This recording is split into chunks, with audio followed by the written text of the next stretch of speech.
drones can fix our forest problem by planting 100,000 trees a day. We're so good and so busy at cutting down trees that we can't possibly make up for the forests we lose each year by replanting trees by hand.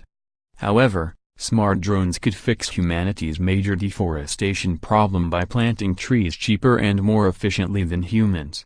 These tree-planting drone armies could plant as many as 100,000 trees every day, even in remote locations that aren't easily accessible.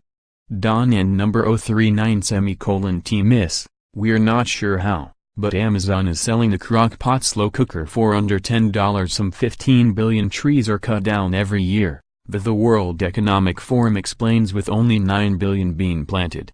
That's a deficit of 6 billion trees a year, as hand planting is slow and expensive. Biocarbon Engineering, a British company, backed up by well-known drone manufacturer Parrot, has devised technology that would allow drone to map out an area to plan an efficient planting pattern.